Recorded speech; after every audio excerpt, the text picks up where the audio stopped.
Good afternoon, and welcome to the seventh webinar in the e-construction series entitled Acceptance and Training for E-Construction. The series is part of FHWA's Everyday Counts program to spotlight existing e-construction technologies.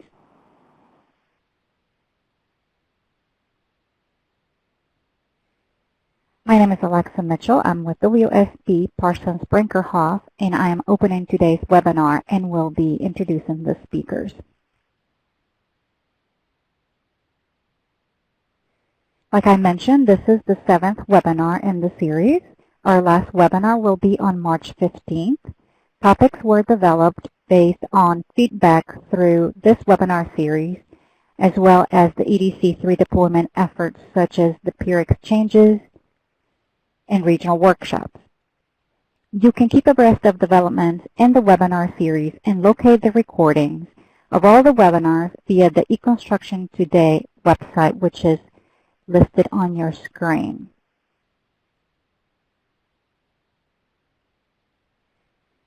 Today's webinar learning outcomes are to identify common challenges to new e-construction users, identify common points of resistance of for e-construction adoption, describe new expectations for learning new mobile software tools, and identify strategies for building and maintaining core skills for e-construction.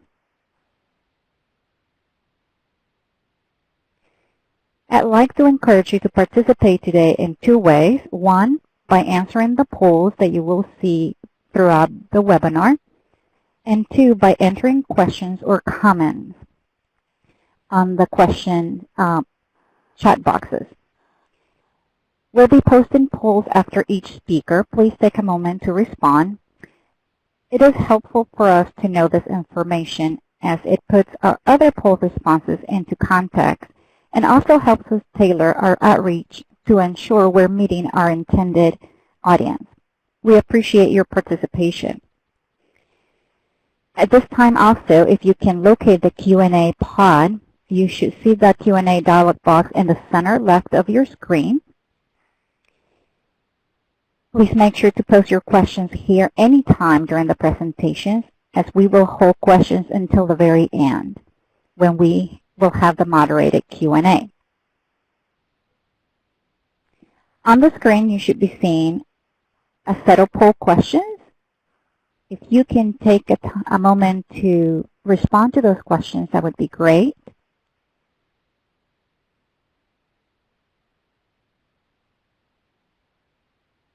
It looks like the responses are slowing down. So we will go back to the presentation in 3, 2, 1.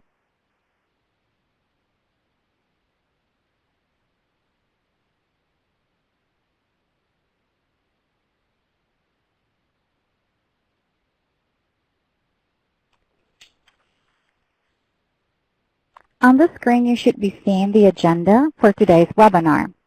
We will have 3 presenters. We will hear first from Caltrans, followed by Michigan DOT, and our last speaker is from the Ohio DOT. We will conclude with a moderated Q&A session, which I will moderate. I'd like to take a moment to introduce all of our speakers for the webinar now.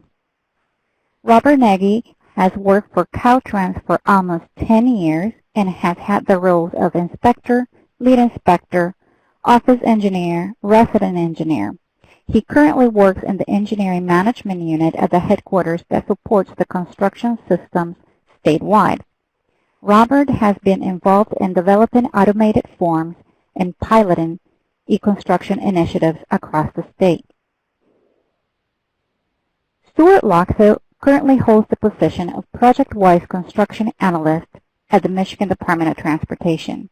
Stuart is part of the technical team supporting MDOT's e-construction initiatives. He has over 30 years of experience supporting construction documentation compliance on MDOT projects. His years of experience and deep understanding of the requirements has been instrumental in MDOT's transition to a paperless environment.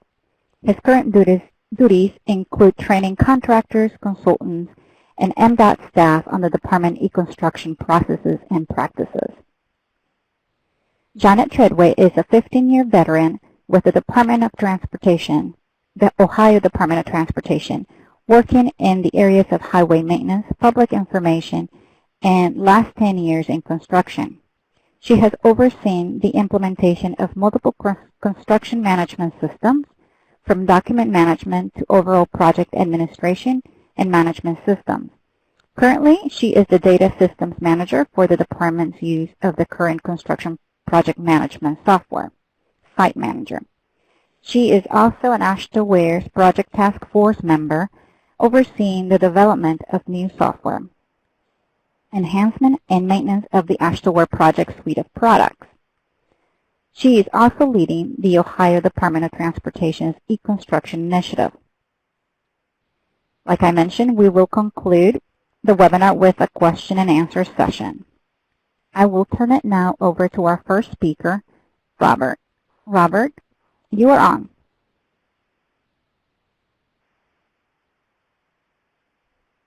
All right. Hello, everyone. Good morning. My name is Robert Nagy. I've been with Caltrans, like she introduced me. And I would like to present today and talk a little bit about training procedures and how we deal in California with new technology and how we train people and how we make it effective. And as we always get, it's now another thing I need to learn, and that's always what we get. But there are a few things that I want to cover before I go there. So I want to just give you a quick overview of what we've done in California so far. So we've implemented a few things, and we have piloted a few things as well. We piloted tablets, we piloted the management system, also we piloted a few daily reports applications throughout the state. We do have and implemented an extra work billing system, which has been in place now for 15 years. Also, we've deployed intelligent compaction, automated machine guidance, inertial profile, and other things. So that's what we've done so far with our initiative, how to innovate our department. So for the future, what we've seen we are working on is we're trying to get the civil rights module, and we're working with AASHTO for that, AASHTO software. Also, we're trying to transition all our forms that we currently have on paper to an electronic format and to communicate with databases. Also, we're trying to do 3D models that can be used on the tablets in the field by the inspectors and designers. And another major thing we're trying to do is, and hopefully it's going to happen soon enough, is to replace our construction administration system, which we call CAS. So that's what we have, and that's what our vision is so far. Now, going back to the training and implementing technology and the issue we have in the field when we're trying to do that, I'm going to talk about a little bit about the challenges that we encountered. And as you can see, the poster there, some people are yes to innovation, and some people don't want any change. So we kind of have to match the two of them and try to pass that.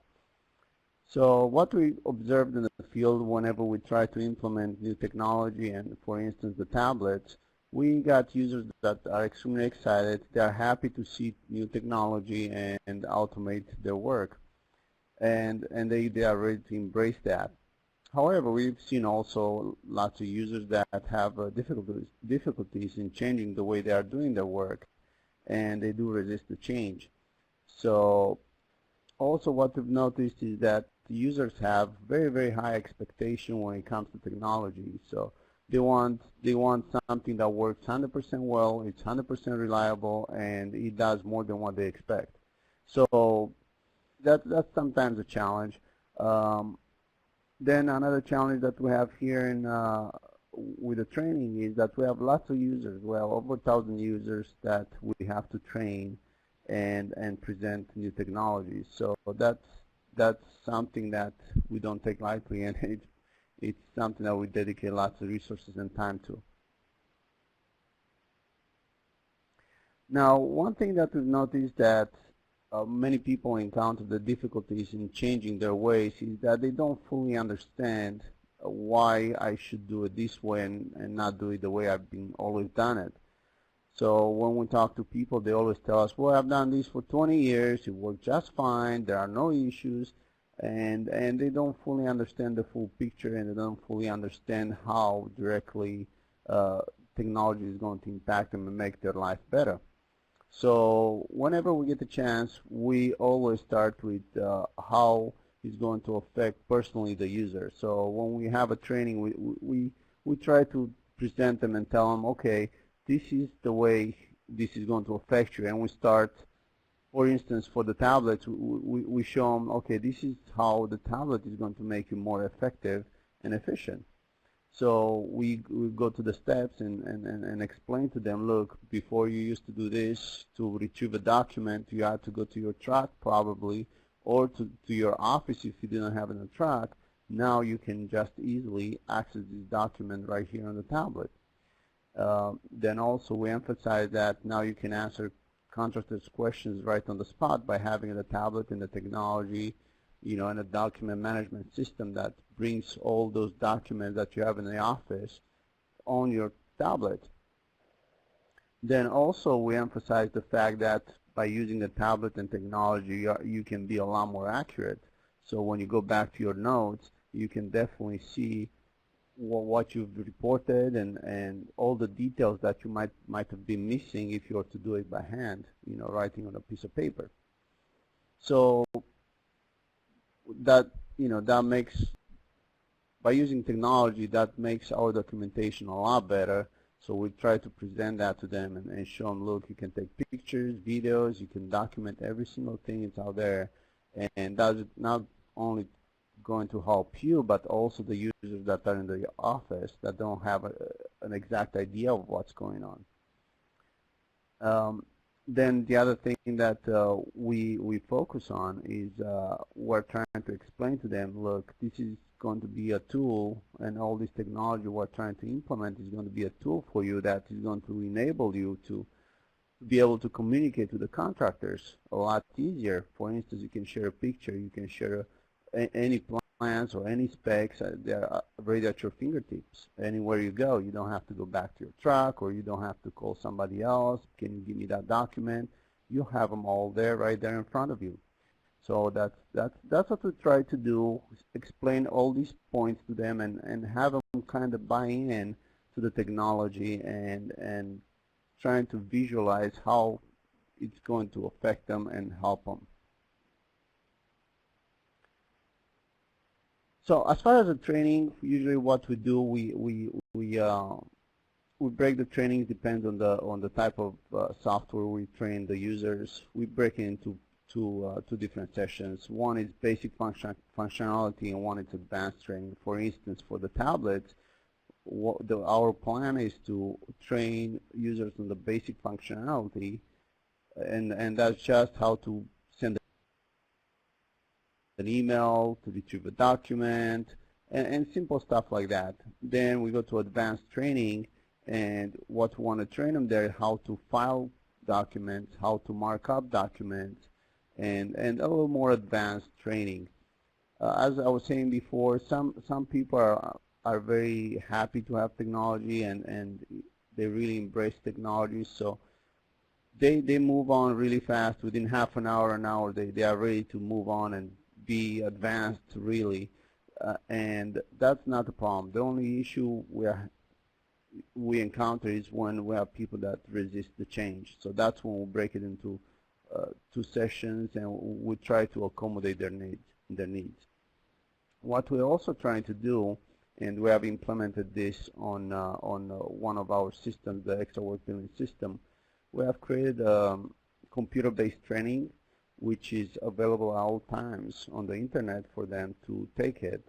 And also we made it so it's modular and accessible, which means that if you have a question about a specific issue that you are having, or you don't remember something how to do in the software, then you can take this training and you can access specifically that portion of the training that you want to know about.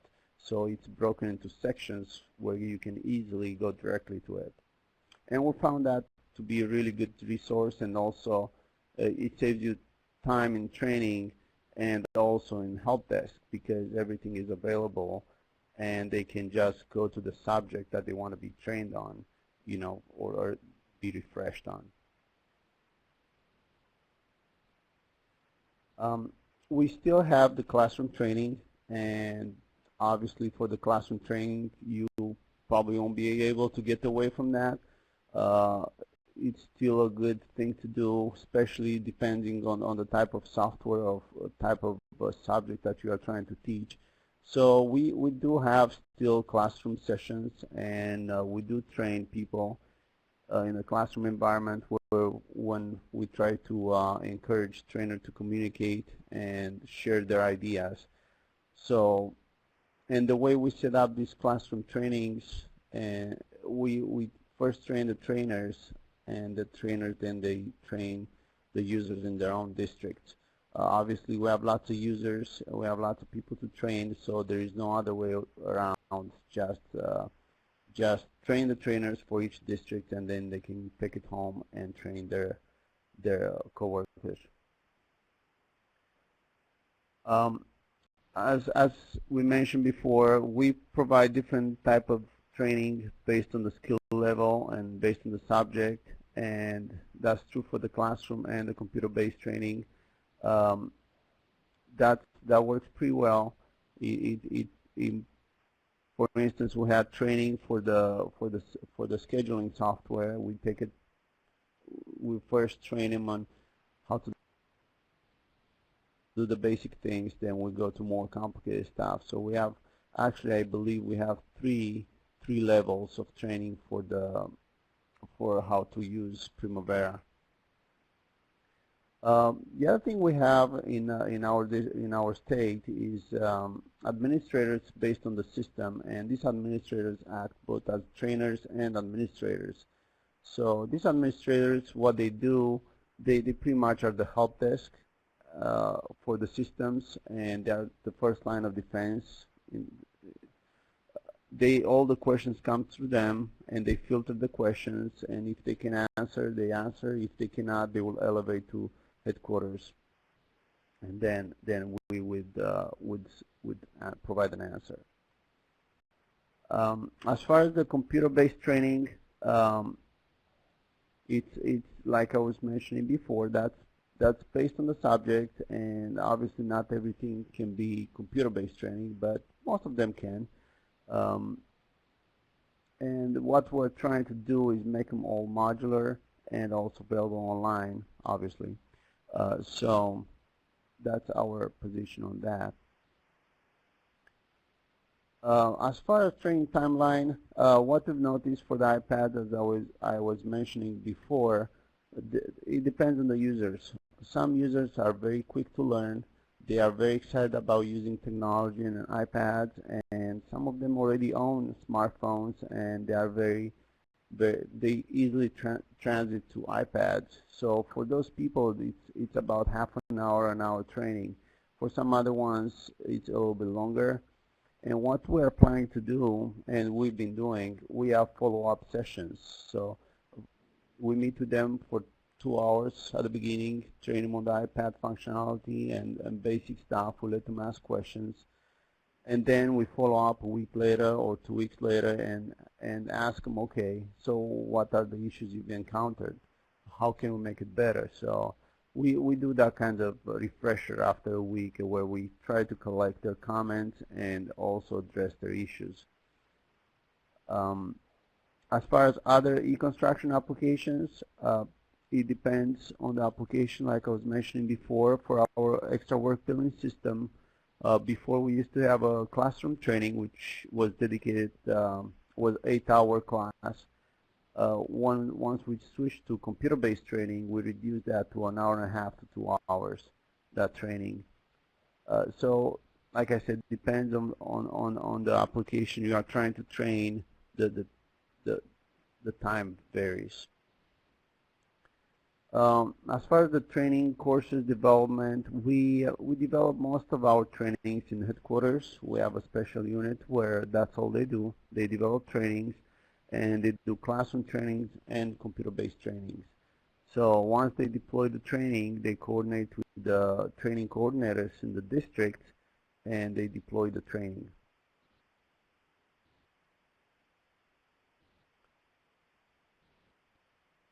So as I was mentioning before, for the tablet, we do provide refresher training, and when we do the refresher training, let's say a week or 2 weeks after we give them the first introduction of the tablet and how to use it, we provide not only the refresher, but we introduce new applications, and we try to scale it up a little bit and have them perform a little more tasks. For instance, we want to train them how to upload daily reports, how to mark up documents and file them.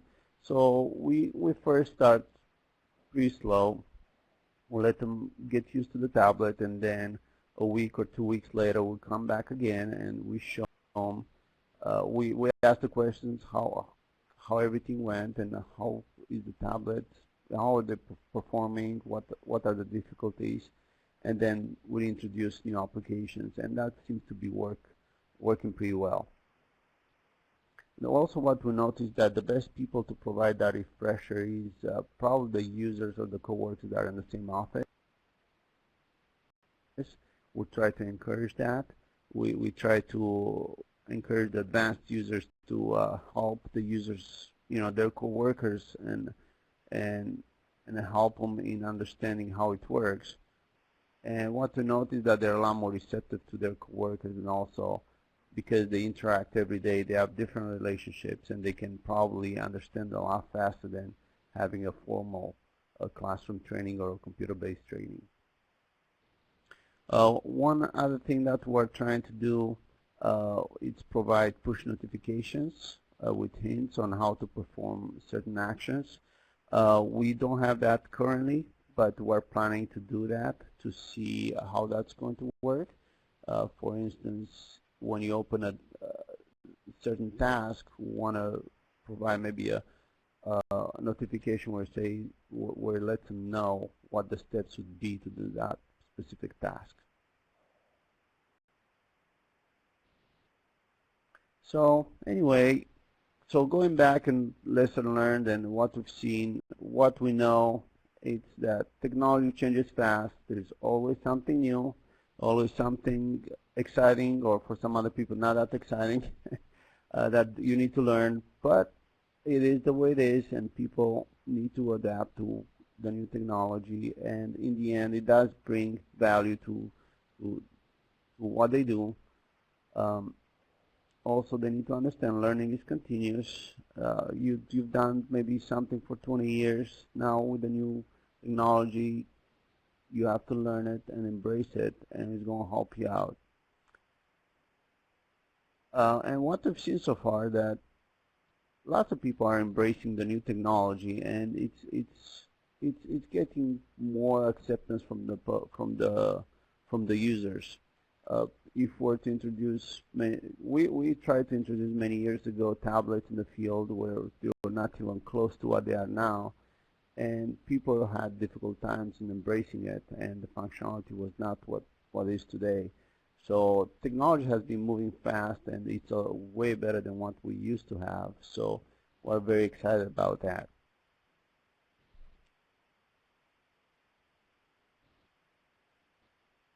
So the good news is that, technology, you got to learn it, you got to embrace it. But the nice thing about technology is it's also enabling you to, or departments or entities to create their own web-based training.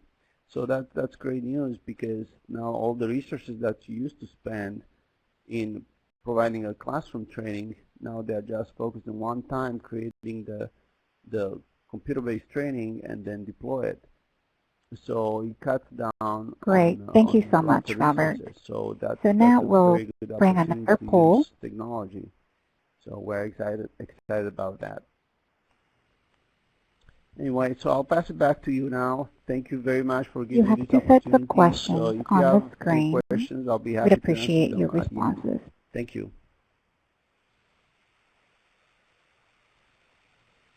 You're very welcome.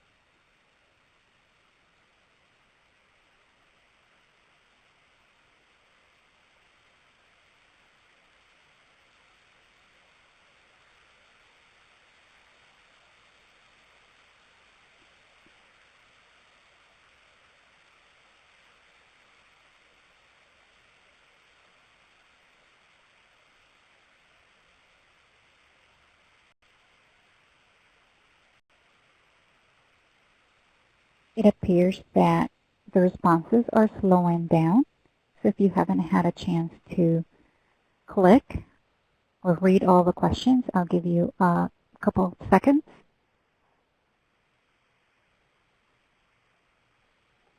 All right, and with that, we will go back to the presentation in 3, 2, 1.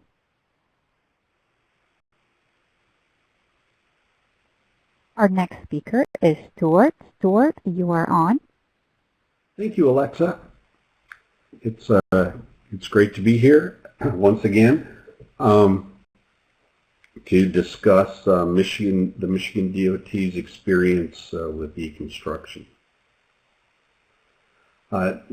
No discussion really can take place about how Michigan got into e-construction without a bit of the history of how it happened, because it greatly affects how we do training and certainly the acceptance portion of what Michigan has rolled out to its construction community. So back in 2011, now some 6 years ago, our chief engineer who met with our contracting community was repeatedly getting responses from the contractors saying, hey, your offices are losing documents. We're sending them to the mail repeatedly, and they keep losing them. Please fix this problem. So he came to the engineering support services unit to the construction people and said, we got to do something to fix this problem.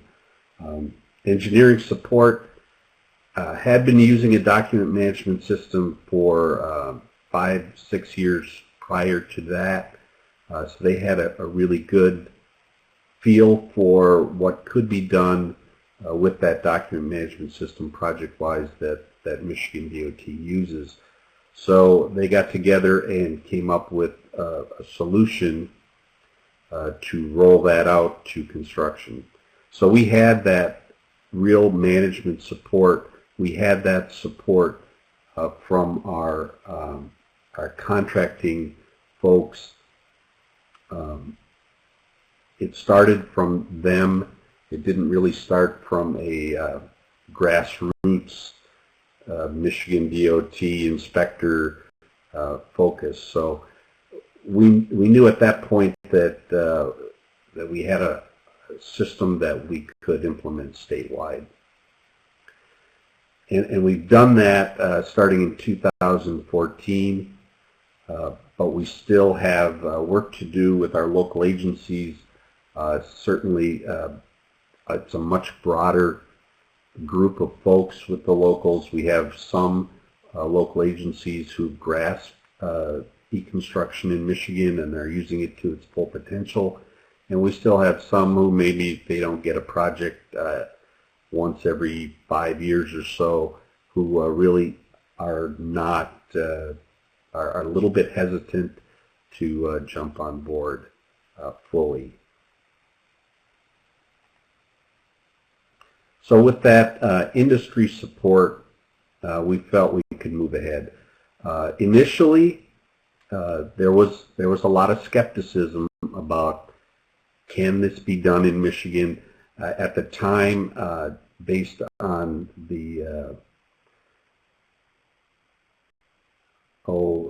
polls that we took across the United States, it really had never been done before, what we were planning to do. So there was a lot of stepping into new territory with e-construction in Michigan. I remember at the time I was on one of the teams that was going to pilot the new program, and the e-construction team came in and said, we're going to take away all of your paper on this job. Everything's going to be done electronically. And my job at the time was to manage all that paper, and I said, I don't really think that that can be done. But I was willing to give it a try, and our team, our construction team and our contracting team on that project was willing to give it a try. And certainly there were a few hiccups there, but once we got beyond those, things went smoothly. We learned a ton of information from those pilot projects back in 2013, 2012, 13. Enough so we felt that we could move ahead. That's the time when I joined MDOT's e-construction team and tried to help Michigan fully implement the e-construction process statewide. And I think it's important that when you have leaders, champions to these types of causes, that they have the trust of the users when it comes to, hey, I've done this before, I know what you're going through. And it wasn't just me, we had a great team there that really the users could count on. We did work in advance of rolling it out statewide. We had a great marketing effort, and we're continuing that marketing effort. We visit conferences, we do face-to-face training, presentations all over the state for pretty much anybody who wants to hear about e-construction and how to do it. So that marketing effort is a main focus of at least my job and what we do at the Michigan DOT to further advance e-construction efforts statewide. So initial acceptance wasn't all that great. We had the support of the contracting community. I remember going to the contractors agency and asking them, what do you folks think now that we've rolled out e-construction? What do you think? And they told me at that time, hey, this is our shining star. They were the contracting community was proud of the fact that Michigan had embraced, the Michigan DOT had embraced e-construction. So that went a great distance to providing acceptance for all the new procedures. There were, of course, points of resistance. No one likes change.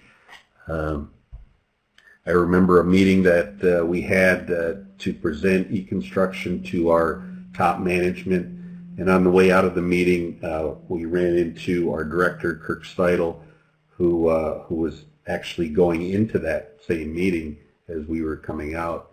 And he spent some time, and he told us basically the rule of thumb when it comes to implementing new procedures is you're going to get 20% who are going to be in favor of it.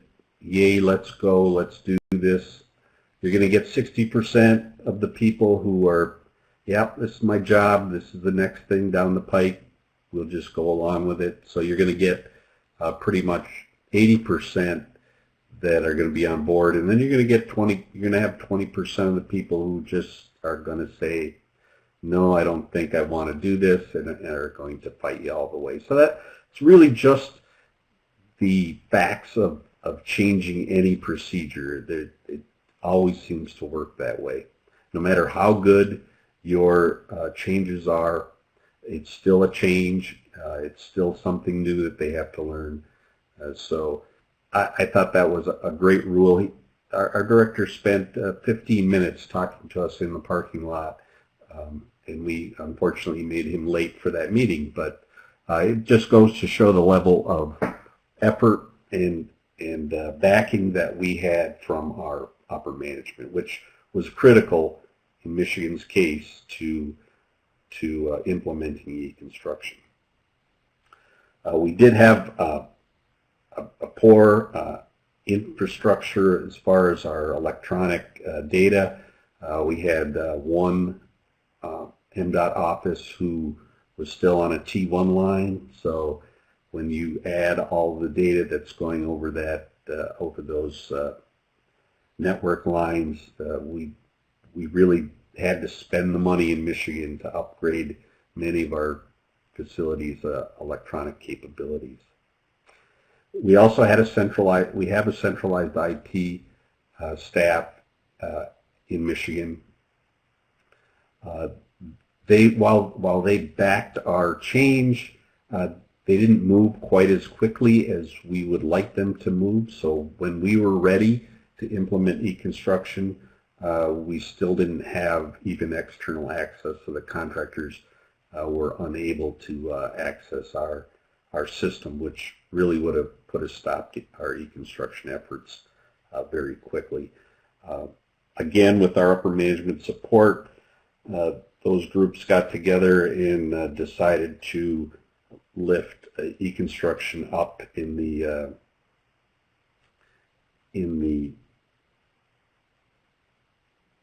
goals, I guess, of our IT department. So that was a huge struggle. It was a tremendous win when we were able to allow that external access to our internal systems. I can't stress this enough. If you're thinking about implementing e-construction methods and you want the external people, contractors, consultants to be able to access your system, get with your centralized or get with your IT department right off the bat and get them working on it, because it does take time and they don't move as fast as anyone would like them to move. So keep on that. Make that a high priority in your list. We implemented new hardware across the DOT. Smartphones. We chose the iPhone. I know that the iPhone is a great tool, and certainly our IT departments love iPhones rather than Androids, because they can certainly control what goes on an iPhone much easier than they can with the Android system. So we went to Apple. We had to train people how to use the iPhone apps. We also rolled out to our inspectors iPads. Again, a new operating system, new software, and all of this in 2012 was a learning experience not only for our users, but for our trainers as well. So we had to get up to speed very quickly on those tools, and in order to be able to train our users and be proficient in them as well. So our training in Michigan, we rolled out e-construction in a measured sense. We gave one project to every MDOT office in 2014. I think that's right. It might have been 2013. So we could train, and we did face-to-face training with the office folks, our inspectors, and also our contractors. So we invited them to those meetings as well. So we could get a group, our folks online first, and they could help train the other people who needed to access the system. So we did that one job, limited our risk there a little bit by just simply rolling out one job in every office, giving everybody statewide the opportunity to test out the software and learn how to use it. Then in 2014, we said, okay, all MDOT trunk line projects are going to be e-construction. No more testing. We're going full out. And that's been a very successful implementation. I think the strategy that we took, we gave folks long enough to learn it, but we also supplied them with the resources. The internal staff, myself, who came on board in 2013, we've since added a local agency person and one for our consultant design, because since we have it open up for construction, we might as well open it up for consultants to do their design work as well. So we see that as a kind of an offshoot win from e-construction. But we did have to have those resources in place before we moved on to do other things. And I can't say that enough. I guess that continued support. You can't just roll out a system and let it go and expect everyone to work with it without providing that support that's necessary to keep the system operating, for one, and also continue that training. Some of our other training work has been done with our local agency folks. We provide on request, on-site training for any of the locals who wish to implement e-construction in their office. We certainly ask them to use it fully, use it through the design phase and through construction, and get the full use out of the system and eliminate as much paper as you possibly can, eliminate as many email attachments flying across the web by use of the document management system. We provide monthly training for our contractors. It's an hour-and-a-half by webinar. It's been successful. It's a basic training session that I've provided over the last 3 years. Hasn't changed a whole lot. Most of the methods are simple, and that's another great point. If you're going to roll something out to 5,000 users, you want it to be able to be something that's simple enough for them to be able to use without a lot of training or explanation. Our system has expanded. We've grown. We've added different workflows. We've moved along with some of the changes that come about with our construction process, our construction documentation process. So that's another thing. Our system is flexible enough to allow for changes on the fly.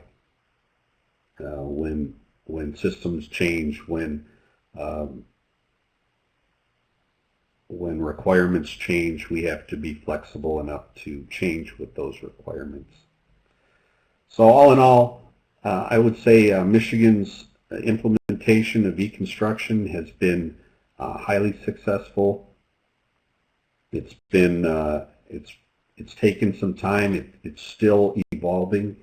We're still working on getting some of our folks on board.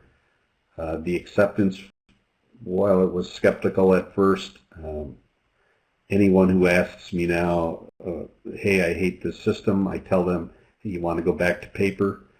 They say no. Well, they don't really want to go back to paper. So it's been a successful thing. We look forward to innovating a little bit more and going from electronic documents to data. That's our next big change. So we're excited about that. And with that, I'll turn it back to Alexa. Thanks, Stuart. I will bring the next set of polls.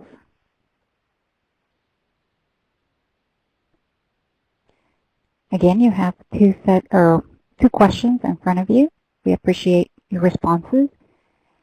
We have about 93 participants, and we are seeing some questions come in, so thank you for that. And just a little reminder that you can post your questions at any time during the webinar.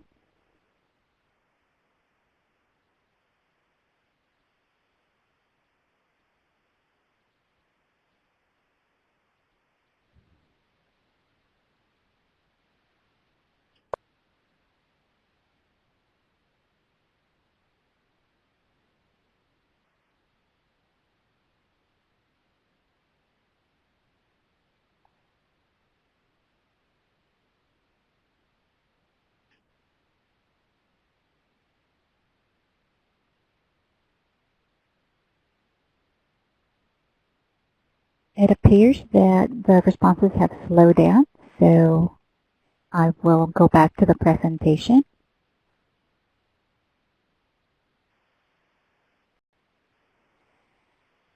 All right, our next presenter is Janet, so I'm going to turn it over to her. Go ahead, Janet.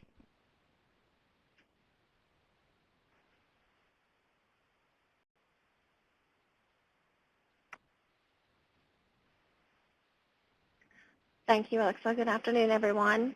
I wanted to make sure that I gave you a brief overview of ODOT with our districts and our county offices. Currently, we have 12 districts and 88 county offices with external field offices, obviously, as well. In 2015, ODOT had sold 713 projects, a little bit over $1.65 billion in construction work, and we had partnered with our locals and sold 224 projects, totaling just over $320 million. With all of those projects being sold, we had administered over 5,000 subcontracts, and we were able to do this with our construction staff basically being 579 full-time inspectors. We do use some of our county resources as well, as I'm sure most of you do, and we had 219 part-time. We had staff augmentation with 125 consultants, using them in the areas of either just basic inspection, QCQA, or full contract administration.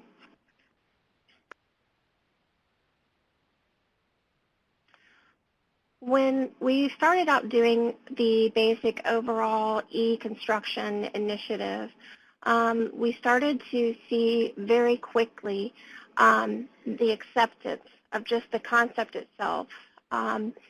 This is coming more from our seasoned inspectors. They were seeing this as either a fear of job replacement or even their lack of knowledge of how to use a new device or application, but our expectation was to set up multiple ways for the user to communicate with our mobile group. We scheduled multiple on-sites at every district, some of them at our field offices, to bring in smaller groups for our users to attend. And we wanted to conduct biweekly teleconferences for all of our users. They would call in and share their experiences. We asked them to do this for either good or bad experiences, because at that point we were reaching out and providing touch point opportunities. The fact that the mobile device or the mobile apps were not there to replace anyone, but actually to enhance their work experience and provide tools so that they could stay connected and current with project staff and project documentation. We did see that there was a device preference being adopted by other agencies, but it's been ODOT's vision all along that we would remain platform or device agnostic, basically in order to inherit a person's comfort level with their type of a device. We found early on that if giving a device of a platform to an employee, they would quickly tell us all of the things that they didn't like about it without actually looking at things that the device could do for them. So this decision, by doing so, has given them the user ownership in telling us, okay, I can do this on my Android or I can do this on my iPhone, and they feel more comfortable with providing us feedback as to other things that they've found independent of what we're working on. Also with this, it's helped us with our external customers and partners in the consultant and contracting world, because by being platform agnostic, we're making sure that everything we use will work on either iOS, Android, or Windows 10 at this point, so that we're able to get everybody involved. with the continuity and the consistency of doing both that with our documentation and our platforms and everything else, one of our major focuses within ODOT is more of a one ODOT mentality, and having everyone between our regions or our district offices understand that standardization is helping our industry with statewide expectations and not just regional ones. Because the standardization has helped setting our standards with inspection levels performed by each of those regions, this effort and the standardization and improvement with our new electronic forms has assisted in meeting our focus. While we've helped the industry now understand our expectations as well, but these have not come without their own challenges. They come from more of an internal source, primarily from our long-term entrenched inspection methods by each of our district construction offices. They've always come to us and said, this is the way we've always done it. This isn't broke, that type of mentality. But when you're trying to partner with not only your internal and your external users, you're trying to make sure that within every district or office, that everyone's going to have the same expected outcome. And with this effort, we've been pulling in representatives from each of our offices, gaining the best ideas on reporting methods from each of the districts. And this was one of the ways that we found statewide buy-in. It wasn't just a central office directive. If it was something that they felt that they had owned or had buy-in of or involved direction, it was easier to take back to their district and focus on the fact that they had that participation, they had that knowledge going forward. This was another way that we were providing our basic peer-to-peer opportunities as well. We've been working with many ways with our field and our office staff to share their experience, their knowledge, and identify those best practices. We're providing opportunities for the new inspectors to shadow their peers with seasoned inspectors so that they don't have that you're thrown out, let's go with that, and see how you swim. We're holding regular teleconferences with our e-construction staff remotely, and we have a minimum of 2 face-to-face all-day meetings annually with the group. These meetings have been proven to be very beneficial. Sometimes a district can be very siloed or very vacuumed in a way and not recognize what the others are experiencing, and they will come up with a resolution or something that's done to clear a hurdle or an issue, and they'll do it for just themselves. By having these meetings and these discussions, we're able to identify that this will work for all. And so if we have people that are going from one district or another, we can be extremely transparent in how we're working with our inspection force. We've also been working on training district champions, and I'm sure you guys all have them. It's one of those people that Robert and Sue had mentioned that you know are your go-getters. You know that they're the ones who are going to accept and adopt this mentality and work with you. But they're also the ones that are working with their peers. So they're the ones that are going to get easier buy-in. We're not unlike other agencies on identifying them, and it's basically one other way that they can stay more engaged and more ownership in the construction projects themselves. In Ohio, we have identified individuals and asked them to be respective of their district in the areas of e-construction. We're mobilizing that more towards our electronic signature and documentation storage and retention. We've got a group for mobile devices, which is making resources available outside of our IT departments that are knowledgeable in specific areas of either Android, iOS, or Windows 10 platforms. It does seem to come across better from that peer than it does an IT staff person telling them, just reset it, see if that helps. They've got that knowledge of, here's what I had to do, here's what you should try, that type of communication with them, and not necessarily talk down to them, especially if the device is new or that type of application is. We also have a group of electronic and digital inspection forms.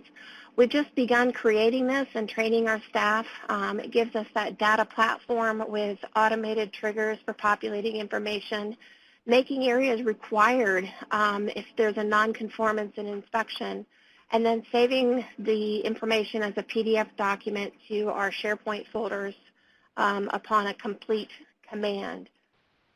We've also been looking at recording our inspection for knowledge transfer. As I said, we work with peer-to-peer to where they can shadow, but we're also looking at recording inspection. We'll be video recording their work on jobs for others to use. So in some cases, someone might never have inspected that type of work, or for those who haven't done it in a while, they can use it as a refresher. We are going to be tying our videos to our Manual of Procedures book so it's easily accessed on any of our mobile devices in our field. And it's also going to give or be beneficial for our external consultants as they'll have a guideline for what our inspection expectations are. So we'll be creating these YouTubes and identifying the personnel themselves for what they've done and the achievements that they're making in inspection. So some of our approaches for continuous learning, as I said, were these videos that we're going to be working with our field staff, because having them make the video with their new mobile devices, seeing the extra things that they can do with that mobile tablet or iPhone or whatever that they might have, showing them the additional functionality, but it's right there within their hands. We've been working on teaming up with our district office personnel so that they can learn each other's responsibilities and lean on each other's strengths. So one area might be really well with our Right Signature e-signature program, and others might be doing really well on saving document storage. So they're trying to partner each other up to help with those strengths and weaknesses. We are becoming more transparent as an agency within our district boundaries, as I said, and our inspection usage. So our staff must be able to work in any area of inspection in any district, and we're working on ways of improving those learning opportunities and providing our standardization. One of the things we have seen, however, over the last few years is trying to relieve change fatigue. We've been focusing pretty heavy on all the new technology available and trying to get it out to our users, because it changes so fast that we have recognized some of them are experiencing this change fatigue. So we're adopting more of a staging and coupling approach. We'll bring out new ideas in the winter when construction isn't typically at its peak, and we will couple systems together whenever possible so that it appears maybe like one or two new changes, but actually internally we know that it's more like 4 or 5.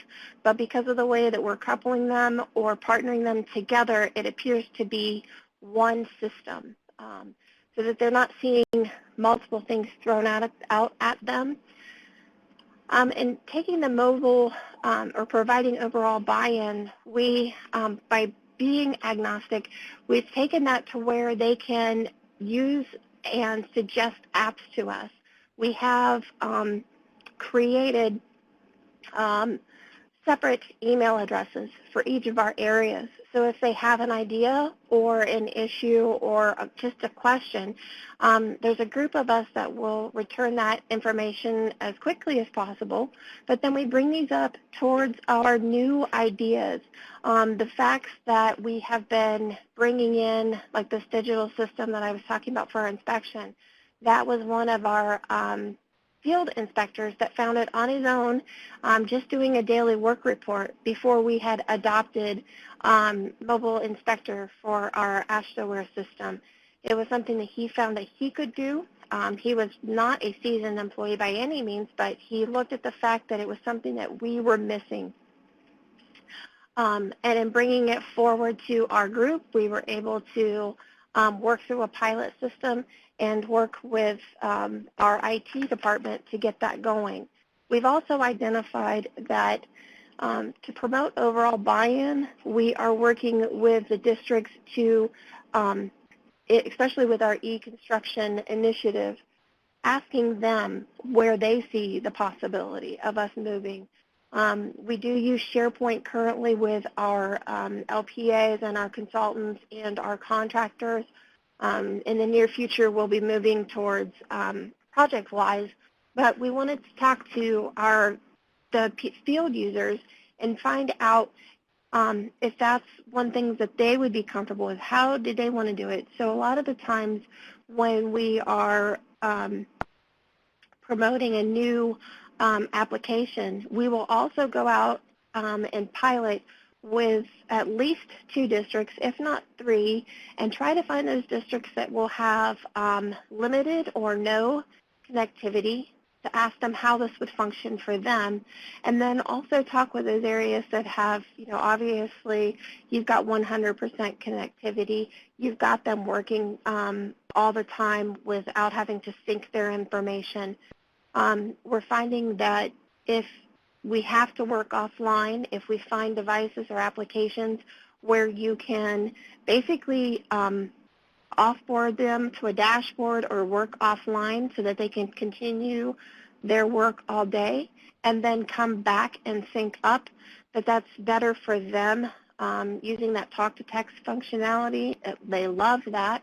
Has been able to take from them out in the field. Anytime that they felt that they had more buy-in or they've seen something come from the field come to through our office and then out as a productive product, they seem to buy into that a lot more. All right, great. Thank you so much, Janet, and thank you to all of our speakers today. I will post the next set of questions. And with that, I will turn it over to Alexa. Again, you have 2 questions to respond to.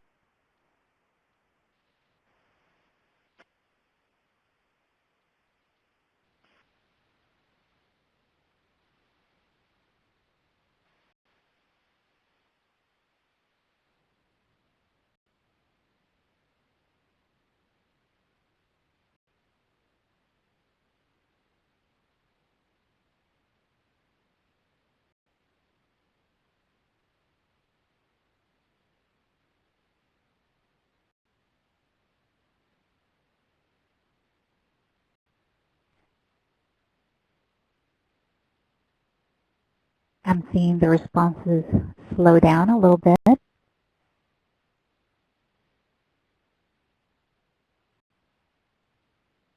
Give you a couple more seconds.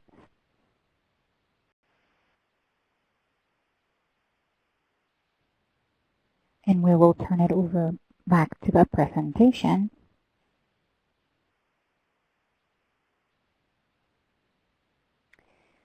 All right, guys, so thank you so much for all those responses to the polls and the questions that are coming in. Before we move on to the moderated Q&A session, let me take a moment to get your feedback on the webinar and do some housekeeping items. So this is our evaluation. We'd appreciate your response.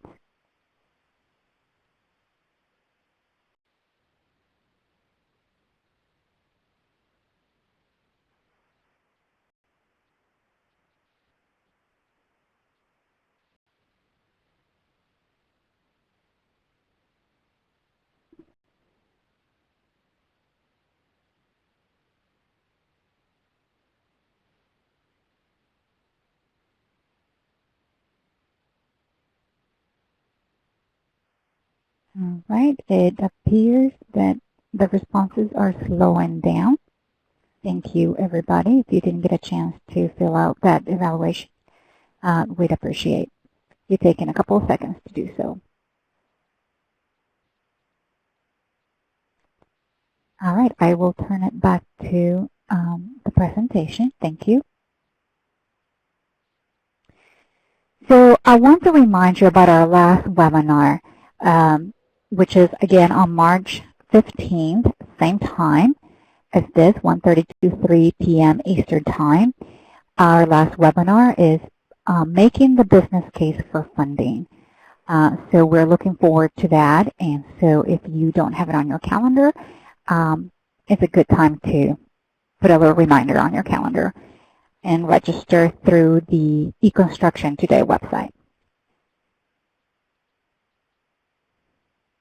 All right, one last item before we move on to the moderated Q&A is the PDH certificate. On the screen, you have a link to request your PDH certificate. It is a Google form, so just beware that some firewalls won't let you access the Google form, but we give you about 24 hours to request that PDH certificate. So please copy the link to, or you can go ahead and click on it now and open the browser. And I will bring back the slide after the Q&A just in case you didn't get a chance to get the link.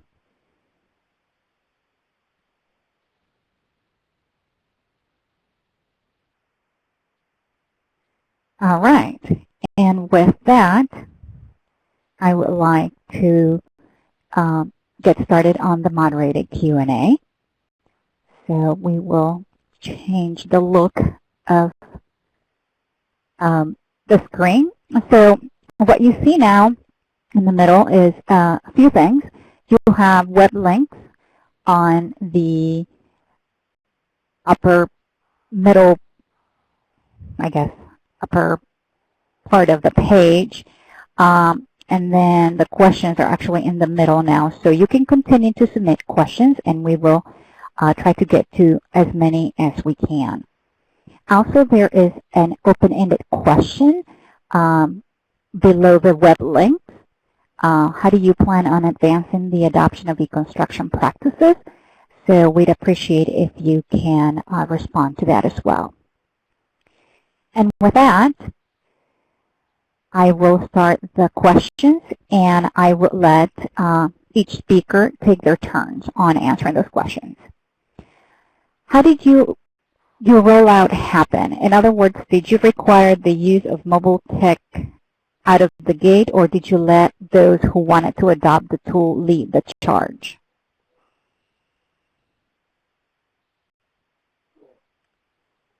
So I believe that's towards me. I'm Robert Nagy, Caltrans. So about the mobile devices, so we're still in a pilot. We're planning to deploy them pretty soon. So we let the districts decide when to implement them and how to implement them. But at a certain point in time, they will become required. So hopefully that answers your question. Any other of the speakers that would like to add to that comment?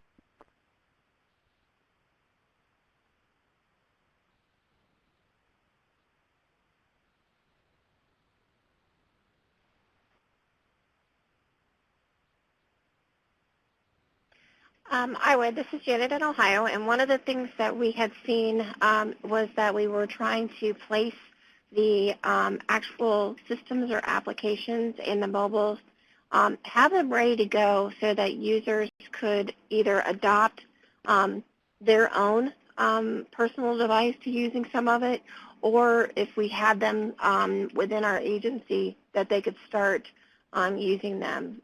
We have had a few that made an independent decision within the district that they were going to go 100% at a certain time. So by the end of this year, all of our districts will have been 100% for mobile technology. It just took them about 2 or 3 years between FHWA grants, getting devices, getting the connectivity, getting the new data plans in place, because that wasn't something that we had typically had for a lot of our users, and the fact that we have that influx of inspectors just during our peak season, and then they go Robert, back. this so one is for you. Does Caltrans use different types of tablets in the field, or do you require iPad? So far, we've been testing the Surface Pro 3 and also the iPads and the iPad Mini. So what we are going to do is implement the iPad, and because of the use of they are just easier to use the way we understand it. They are more geared towards touch screen, and all the applications they have, they are easier to interface with. So want something very simple for the user, nothing too complicated, and we believe that the iPad provides that. So we're going with the iPad. Stu, do you have a particular device that you are requiring or that you're letting your users use in the field? Michigan has we don't require devices to be used for e-construction, but we obviously the advantages are huge, so we certainly encourage all agencies to use mobile devices. We have, the DOT has outfitted their inspection staff with iPads. We do make the Surface Pro an option. We tried the iPad minis. We found out that they just, the screen just wasn't big enough for our inspectors to use those devices. So we're pretty much sticking to the iPad right now. The Surface Pros that we used, I don't know for what reason people didn't feel like they could take them out, and they weren't robust enough to use out in the field. So iPads is it for Michigan. All right, thank you. Yeah, so if I can add to that, we did try the Surface Pro, and from what I've noticed, it has vents, and in a dusty environment or wet environment, they don't seem to be that adequate. The iPads don't have any vents or fans going or anything like that, so that makes them a little more suitable for a harsh environment. Thank you. This is related to training, and it goes to all speakers. Is there a recommended maximum class size for training?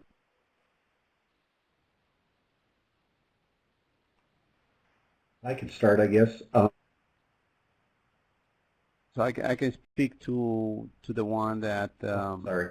Okay, go ahead, Sue. For Michigan, if we do when we do face-to-face training, it's helpful to keep it down to about probably no more than 20. If you get bigger than that, you're not going to get your questions answered. The webinars, there's really kind of no limit to how many people you can train by a webinar, but then you limit the training that actually happens. So that's our two methods of training right now, and that's my opinion on that question.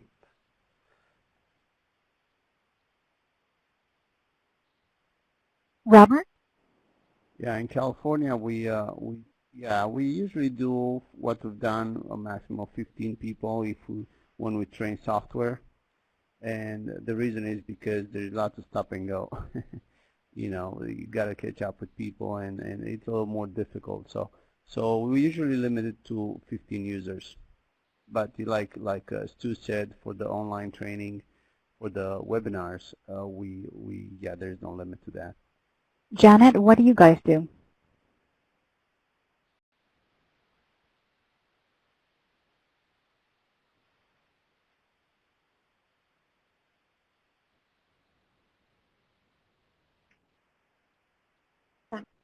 So typically we try to do like a train the trainer, and then we limit our classes with right around 15 to 20, just like the other states.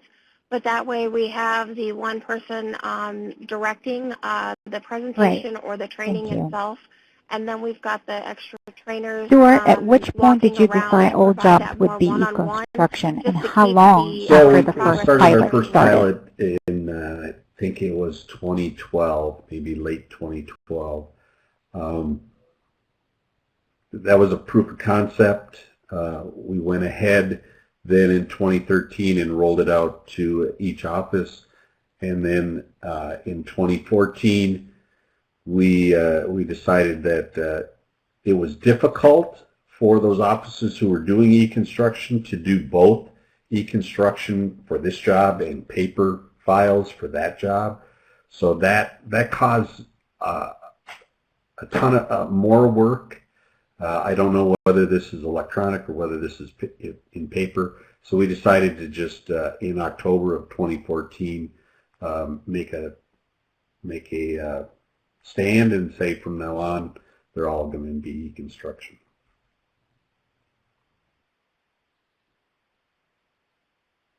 Okay.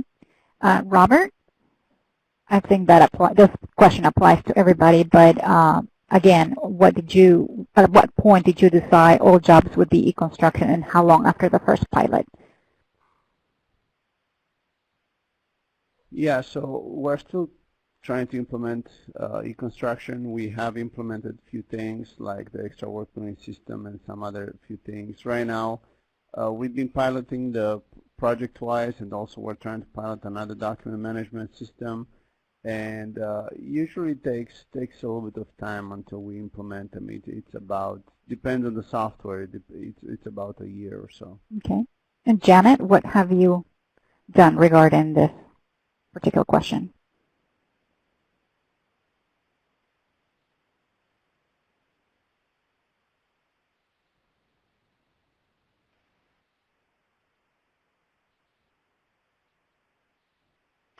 We had actually started using all of our SharePoint sites for our document retention and doing as much electronically as we could in October of 2013. When we did that, we told them that we would start by using active projects, and any time that they had finalized the job, they would just move it from paper to that SharePoint site so that we had the one location moving forward. And then we've also created external sites tied to each project for our contractors or FHWA. Okay, and so related to this question, utilize the same, if you could add so what changes of the same document happen that the user noticed right away, and did you have to scale back at any time from the initial goals?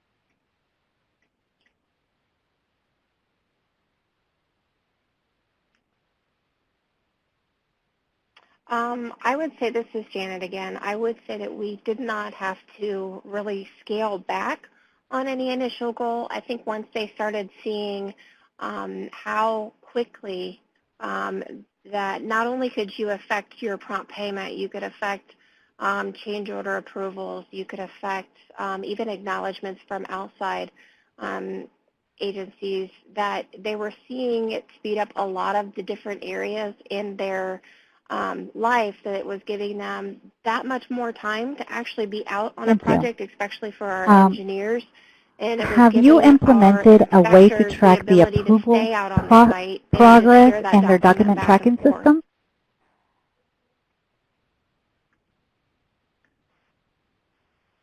Yeah, okay, so Michigan. Any other presenters?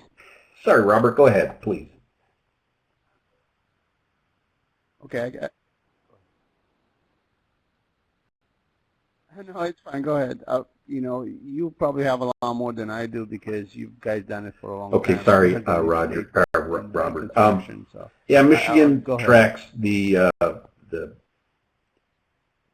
modification changes through workflows in ProjectWise. I guess it's no more complex than that.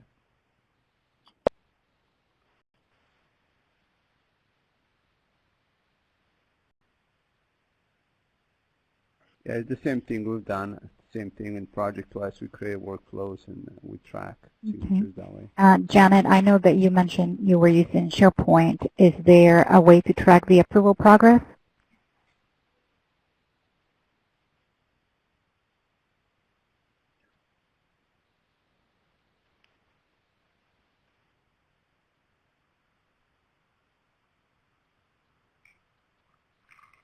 There is a way to track approval process with workflows, but for contract modifications, we actually have our contractors come directly into and so I'm assuming that our site manager application on a virtual desktop. I'm sorry, so go that ahead. all of the approval is captured within the internal application. That was my next question, And then yes. Thank you. Oh, I was just going to say, so in turn, we capture their digital Some others have signature, had problems finding can tools provide that to they them on a like PDF. that were device agnostic. What software do you use and what compromises do you make to stay device agnostic? This is for Janet.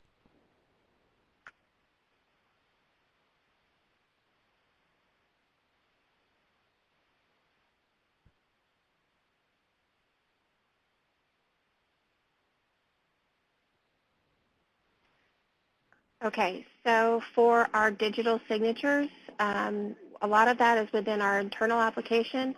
So we have our consultants and our contractors coming onto a virtual desktop, provided we use VMware Horizon. So they will sign in and register to get a user ID through our Active Directory, and we send them out the specialized user ID and password creation. But we also use an application called Duo Mobile, which is a mobile application they apply to their phone so that we can do duo authentication. So they can use their own device. They can, whatever they need to get in. But that Duo Mobile will then get a notification that they're trying to log on to our virtual desktop. The other thing that we use for our digital inspection forms is called Go Forms, and that's forms with a Z. That is an application that is on all of the platforms. For those as of well. you looking and at multiple devices, do you have anything to comment our to add to internal that? group here, and then we give you access to whatever project folders that they're on. No. Okay. No. So besides user authentication through a particular system, what do you use for electronic signatures?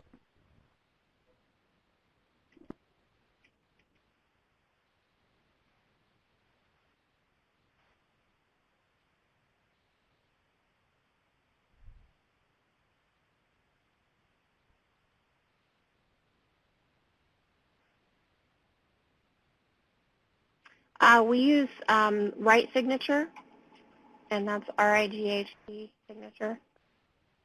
It is something that you can create. Basically, once you have your document ready, put it as a PDF and email it to that person. They can then either type or sign the form and submit it back. One of the nice things that we found with that is not only does the person who has transmitted it to everyone for signatures or acknowledgement, because you can also do just CC'd in it and get initials, that type of thing. So is that a subscription type service? Document as an email to do any particular part on it. What about a copy of Caltrans the or completed MDOT? document with signatures or initials. So the way we do it, we have, like, for one of our systems, It is. I keep going back to the extraordinary system. The way we are doing the authentication is through, they submit a paper form, requiring to have an account in our system. So they will provide them a username and password, and that will be their signature. And we plan to do that. That's great. For other Michigan has started off with the Adobe signature. We've been using the Adobe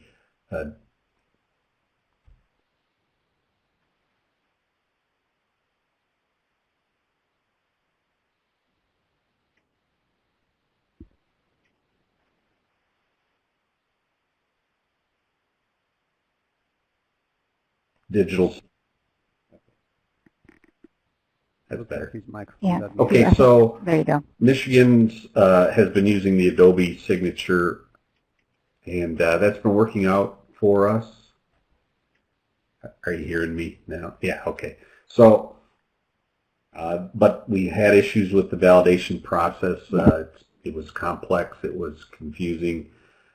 So recently, and over the past year and a half now, we're moving towards using cosign as our digital signature solution, which we believe will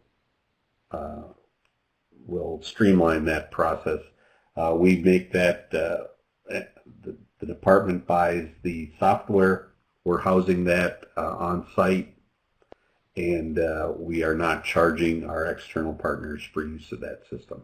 It's just rolling out starting in March, so I'm anxious to see what the user acceptance is on that system.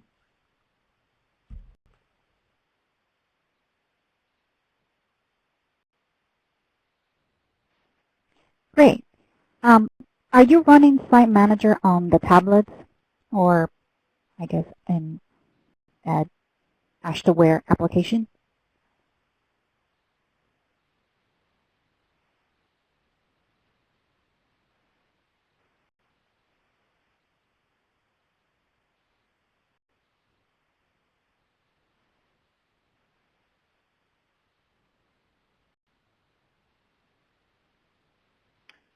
We do in Ohio. You can run them through our virtual desktops. You can run our mobile inspector, which is a mobile app that talks directly, does their daily work report, and then syncs right to the site manager. So they can, if they don't have connectivity to where they can do everything. Thank you. Right Stu, then, I know that through the MDOT virtual uses desktop, Field they're Manager. Yes, we Are are. you running Field Manager on tablets? and then sync back on in a tablet and or complete an their iPad, we information when use they have Mobile connectivity. Inspector, which works with both Field Manager and Ashtaware Project, the new Ashtaware system that we are currently working on installing to replace the 20-year-old Field Manager software.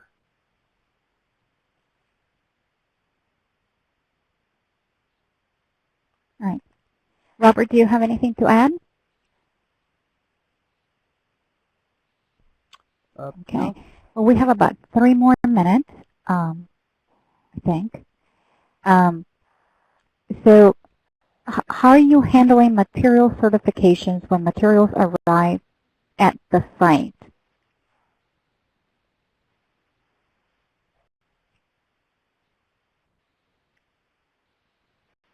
Yeah, so the question again was, how are you handling material certifications?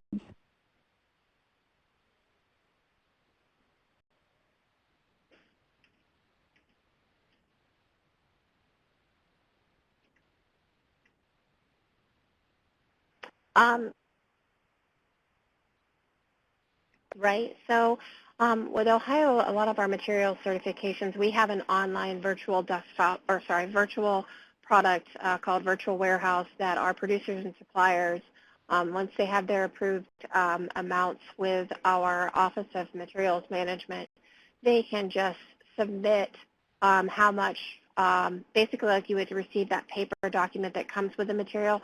They can submit that online. And then when the inspector verifies receipt, the engineer can go in and do approval and item assignment from our virtual warehouse.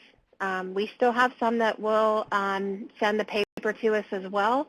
So we have our inspectors basically take a photograph of it, the digital photo, and store that and verify that that was the And in Michigan, we are using that. One thing that we're looking into improving. It's not a paper anymore. The contractors are required to submit their certifications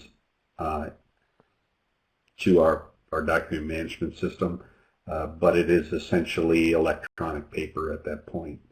And the approvals go through, they happen in our Field Manager software.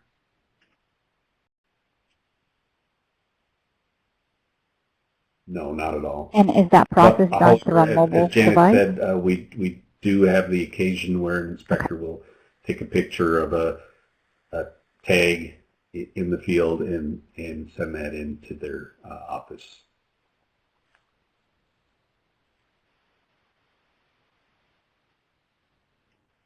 All right. It sounds like we may have time for one more question. What mobile inspection applications specifically have the agencies been piloting? So that would be for the 3 speakers.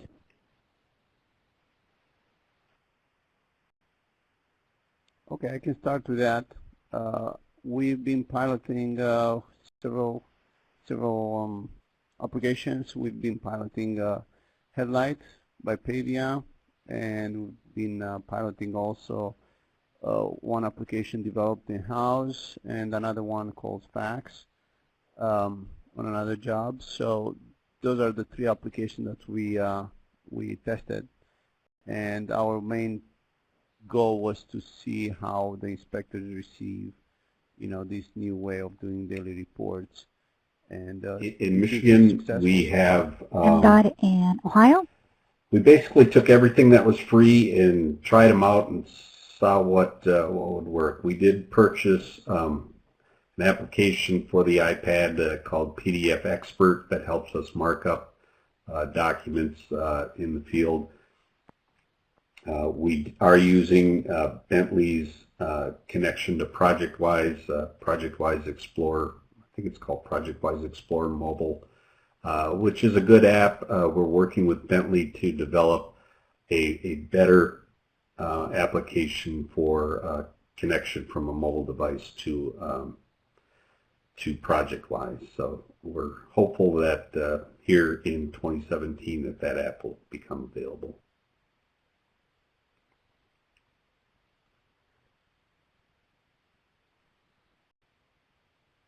And Janet, did you say you guys tried Mobile Inspector?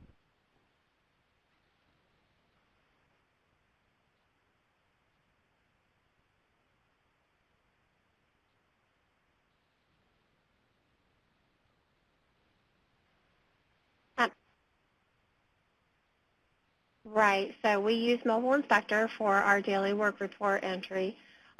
We've also started with, for especially one of the bigger challenges is that the tickets that are received out on the field. So one of them that we've been allowing our inspectors to use is called ScanBot.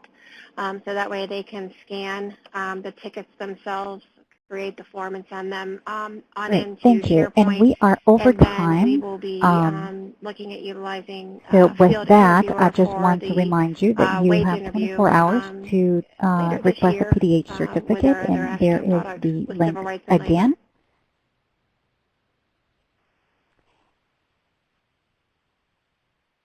And with that, on behalf of the Michigan DOT and FHWA, we thank you for attending and hope you will join us.